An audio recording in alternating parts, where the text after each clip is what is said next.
السلام علیکم ورحمۃ اللہ وبرکاتہ۔ بسم اللہ الرحمن الرحیم۔ ولایت کا بیان۔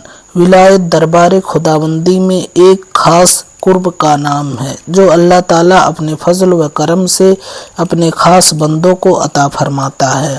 عقیدہ: تمام امتوں کے اولیاء میں ہمارے رسول اللہ صلی اللہ علیہ وسلم کی امت کے اولیاء سب سے افضل ہیں، اور اس امت کے اولیاء میں سب سے افضل و اعلیٰ حضرات خلفائے راشدین یعنی حضرت ابوبکر صدیق و حضرت عمر فاروق و حضرت عثمان غنی و حضرت علی مرتضیٰ رضی اللہ عنہم ہیں، اور ان میں جو خلافت کی ترتیب ہے وہی افضلیت کی بھی ترتیب ہے، یعنی سب سے افضل صدیق اکبر ہیں، پھر فاروق اعظم، پھر عثمان غنی، پھر علی مرتضیٰ رضی اللہ عنہم۔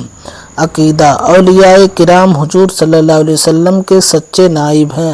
اللہ تعالیٰ نے اولیاء کرام کو بہت بڑی طاقت اور عالم میں ان کو تصرفات کے اختیارات عطا فرمائے ہیں، اور بہت سے غیب کے علوم ان پر ظاہر ہوتے ہیں، یہاں تک کہ بعض اولیاء کو اللہ تعالیٰ لوح محفوظ کے علوم پر بھی مطلع فرما دیتا ہے، لیکن اولیاء کو یہ سارے کمالات حضور اکرم صلی اللہ علیہ وسلم کے واسطے سے حاصل ہوتے ہیں۔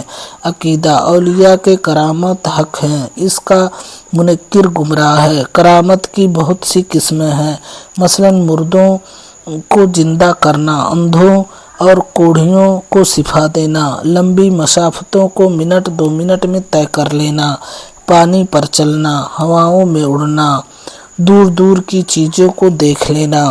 عقیدہ: اولیاء کرام کو دور و نزدیک سے پکارنا جائز اور سلف صالحین کا طریقہ ہے۔ عقیدہ: اولیاء کرام اپنی اپنی قبروں میں زندہ ہیں، اور ان کا علم اور ان کا دیکھنا، ان کا سننا دنیاوی زندگی سے زیادہ قوی ہوتا ہے۔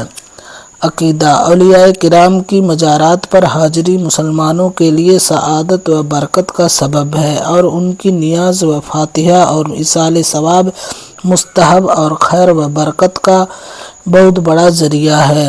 اولیاء کرام کا عرس کرنا یعنی لوگوں کا ان کے مزاروں پر جمع ہو کر قرآن خوانی و فاتحہ خوانی و نعت خوانی و وعظ و ایصال ثواب، یہ سب اچھے اور ثواب کے کام ہیں۔ ہاں البتہ عرسوں میں جو خلاف شریعت کام ہونے لگے ہیں، مثلاً قبروں کو سجدہ کرنا، عورتوں کا بے پردہ ہو کر مردوں کے مجمع میں گھومتے پھرنا، عورتوں کا ننگے سر مزاروں کے پاس جھومنا، چلانا اور سر پٹک پٹک کر کھیلنا کودنا، اور مردوں کے تماشا دیکھنا، باجا بجانا، ناچ کرانا، یہ سب خرافات ہر حالت میں مذموم اور ممنوع ہے، اور ہر جگہ ممنوع ہے، اور بزرگوں کے مزاروں کے پاس اور زیادہ مذموم ہے۔ لیکن ان خرافات و ممنوعات کی وجہ سے یہ نہیں کہا جا سکتا کہ بزرگوں کا عرس حرام ہے۔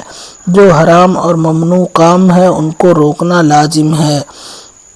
ناک پر اگر مکھی بیٹھ گئی ہو تو مکھی کو اڑا دینا چاہیے، ناک کاٹ کر نہیں پھینک دینا چاہیے۔ اسی طرح اگر جاہلوں اور فاسقوں نے عرس میں کچھ حرام اور ممنوع کاموں کو شامل کر دیا ہے تو ان حرام و ممنوع کاموں کو روکا جائے گا، عرس ہی کو حرام نہیں کہہ دیا جائے گا۔